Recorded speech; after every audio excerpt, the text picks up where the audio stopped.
Hello, and welcome to another episode of FundHub Radio. I'm your host, Lindsay, and today we are joined by a very special guest. This is Kimmy Classer from Birney Elementary in Redondo Beach, California. Welcome, Kimmy. Hi there. I'm so happy to be here. Yes, thank you. We're so happy to have you. So I'm just going to start off here by we have Birney Elementary and, like I said, Redondo Beach, California. Just tell us a little bit about like what type of school Birney Elementary is, about your enrollment, and anything else you wanted to include about Birney to get us started on the podcast. Sure. Well, it's a great little school. Redondo is a really close-knit community, and we're one of the smaller schools in the school district, less than 500 students, but really active parents and kids, lots of friendships being made across the board, lots of activities for the kids and the parents to participate in, so it's a lot of fun. I am the chair for the Jogathon and the running club as well, as a PTA role. The Jogathon goes from September to the end of the school year, and our running club goes from September to the end of the school year.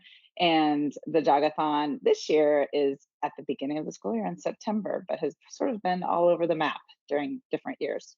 I love it. So how long have you been like a part of the committee or the club for the running club or the Jogathon? So Jogathon, I took over, I guess this will be my 4th year. Wow. Yes, I had a daughter who started as a kindergarten, went all the way through. She's in 7th grade now, and I have a Okay. son going into 4th. So Okay. I've been very active with the school from the beginning. Like I said, it's a close community, so it's really Yeah. fun. And then the running club, I sort of inherited 2 years ago. Kind of just went hand in hand, and both my kids love the club, and so I figured if I'm going to drop them off there every Friday, I might as well volunteer. And then eventually, I became responsible for it. Awesome. So is the running club like a kind of almost like a extracurricular kind of thing? Yeah, exactly. So health and wellness is really important for the Redondo Beach School District. It's promoted Okay. really heavily. There's a whole group that helps bring programs to the school. Okay. And as part of that commitment, we host the kids every Friday morning from about 7:15 until the bell rings. They usually run about 25 minutes. They do some stretching and then some running. And it's just a time for them to move their bodies and Yeah. use their energy, and they have a really good time. We play music, and it's really a lot of fun for the kids. That's cool. That's really unique. I haven't heard anything like that. So that's cool and a really good way to implement like health and wellness into, because I've heard of that at like a middle school level, but never Hmm. really at an elementary level. So that's cool. Well, Um, between you and I, the teachers love it because then the kids come into class Friday exhausted already. So, yeah, exactly. They're like, yeah, Fridays are light days. Nice. right. That's awesome. I love that. Exactly. Cool. So are how do you may not know the answer to this question, but are you aware of like how Birney Elementary was fundraising before um the Jogathon or Athana style event? Yes, we used to do much more of a paper-based jogathon fundraising event. So we had Okay, envelopes where kids would collect checks, and there was a gotcha. sign-up form. Cash was even accepted, which, as you can imagine, created a lot of challenges tracking and making sure everything was noted. There was a lot of manual work involved, and I think that was actually really probably a big deterrent with the way that we used to run it. So the Yeah. electronic option has just been so much better. The parents love creating the page for the kids, and it makes it easier for grandma and grandpa to donate. Yeah. We do still take, of course, paper donations, Yeah. but it's it's the tiniest little component now. Everything is online. Yeah, that's awesome. That's really good to hear, because obviously that is what we provide, but also just that it makes it easier for you also, I For mean, sure. we know that the most important or one thing to really consider as a business for us is that you guys are all volunteers. So like to create that extra work just with dealing like with checks and cash and stuff, that's really, we love to know that our product's working, but we also know that it's helping our volunteer people. I mean, it's not like, we're just a normal business where we're trying to sell a product or something. Like we're trying to make Mhm. this easier for our customers also because they're volunteers. So that's great. Um, So why don't we talk a little bit about how Birney Elementary actually runs their event, and a little bit what makes your event unique, maybe to some other schools that are doing event style fundraising. Sure, of course. So it is our single biggest fundraising event of the year. It provides us with the majority of our budget. We use the funds for things like hands-on art program that we do. We don't get state funding for. It helps cover some teacher or aid expenses at times. It's used for field trips, the buses for field trips. Um, it 100% goes back to the kids. So it's all monies that go back into events and activities. It was assemblies, all that sort of stuff. Yeah. So parents get really involved because they know that it's really fun stuff for their kids for the most part. Yeah. Um, there's a 1 day event, and I think one of the things we do that is really unique is, as a school, we give out what's called Bernie bucks. So Okay. we've important to the school district physically.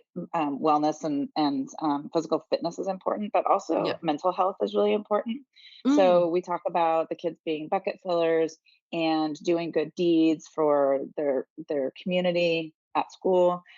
So they can earn Bernie bucks, which are just little paper dollars, that they might earn it for picking up trash at lunchtime, or being nice to a friend, or just doing a good deed for a teacher, maybe even for turning in their homework on time when they don't have a habit of turning it on time. Um, Really, it's up to the teacher or the administrator what the child earns it for. But we use it for sign up. So we now have launched just last year, and it worked out really well. If the student signs up by a certain date and time, so 72 hours after they get the information is our threshold.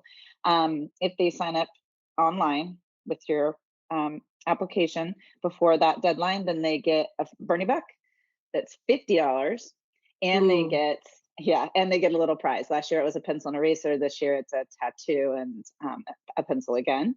And they get really excited because we deliver those to the classroom. So we walk Mm. into the class, we hand it to the teacher, and the teacher, calls out the name and hands the bag to the kids. They get really excited about it. The Bernie bucks are really special because twice a year we have a Bernie store. Okay. So the PTA goes out and buys a bunch of prizes and baseball cards and squishamallows and all those sorts of things the Yep. kids love. And they come in by class, and they can use their Bernie bucks to buy the stuff. But what's been really successful the last few years is experiences. So instead, we're now letting one of those too. Sorry. Instead, we're now letting or we're asking our teachers and principal to set up experiences. So it might be like, go for hot chocolate at Starbucks with the principal, and she'll pick 5 winners. And sometimes it's silly stuff, like she like laid in a kiddie pool, and they decorated her like she was ice cream, like she was an ice cream sundae. Made her an ice cream sundae. She had chocolate syrup and sprinkles. She's a really good sport. Um, I so love the those experience-based stuff.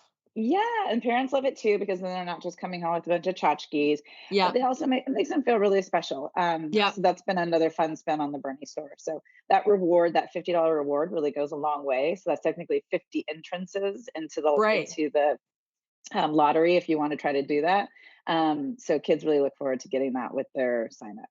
I love how you guys kind of took something that you were already using within your Mhm. community and your school and implementing that as an incentive, because some people that want to do an a style fundraiser get really caught up in like, oh well, I don't want to spend a whole lot of money on incentives and Mhm. things Mhm. like that, where it's like you guys were like, oh well, we're already doing this for good deeds and good stuff that our students are doing throughout the school year anyway. Let's just level that up a little bit, and that'll really drive them in the competition and the registration and stuff like that. So I love And the that. That's parents. awesome. And the Yeah. parents, right? You'd be Yeah. surprised, like, right? Our listeners would be surprised, like, these parents get competitive.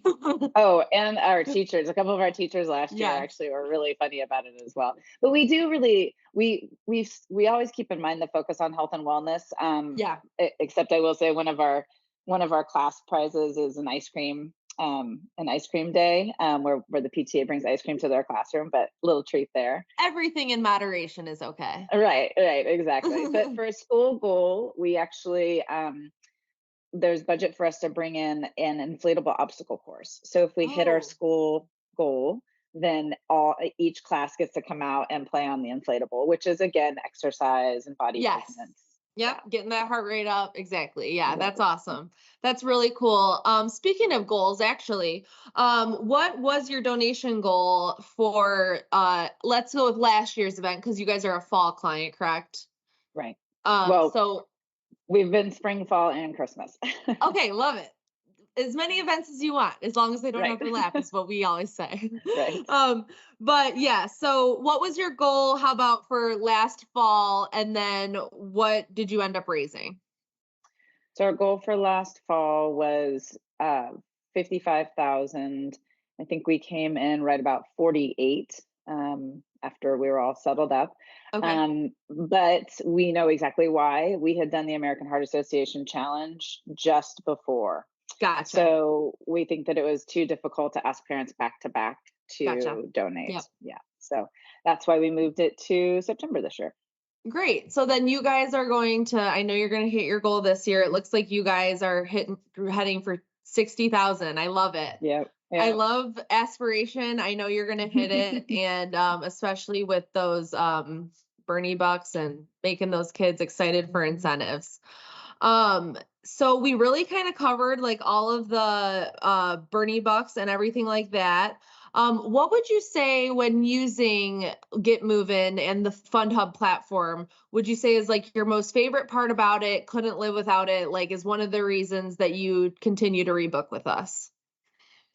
Gosh, I guess that it just really does it all. I Okay. mean, I think that from a front end, so I'm in digital marketing, so user experience is really important to me. I think from a front end, parents find it easy to use.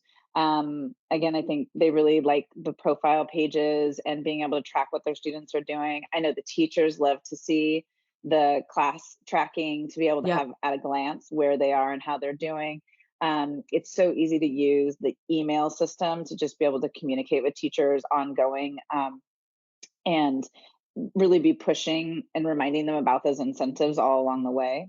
Yep. Um, and then for me personally, just on the admin side, it's just it really is that ease of use. It's intuitive. I know where to go to find the information I'm looking for. The information is, always very clear. And yeah, I mean, it's just, and we've had zero issues with accuracy, or Good. downtime, anything like that. So it's a very reliable platform.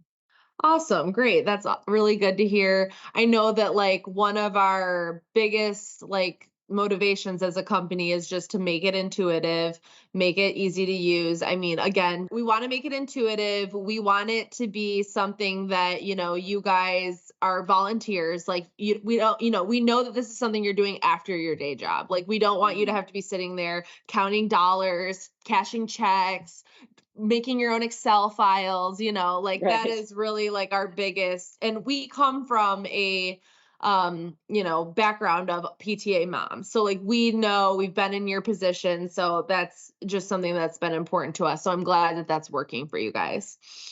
Um, do you or let me just if you had any like advice to someone that's maybe like thinking about starting an event style fundraiser or is thinking like maybe I should check out FundHub, maybe I should check out Get Moving Fundraising, what kind of advice or maybe what would you say to them? Oh, I would say to ask for Jeanette as our account manager because she's awesome.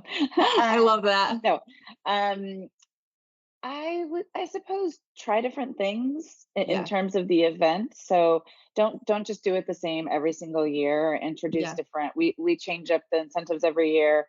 The thresholds usually stay about the same, but definitely, try different times of the year to see what works. And then at Yeah. the event itself, try different stuff. Like we've been pretty trial and error with the flow of things. And now we really have it down so that it's very seamless, which I think really lends itself to it being just a really fun event that the kids get excited about. When the kids get Yeah. excited, they talk to their parents, and their parents are more motivated to fundraise. So it's all Yep. connected together.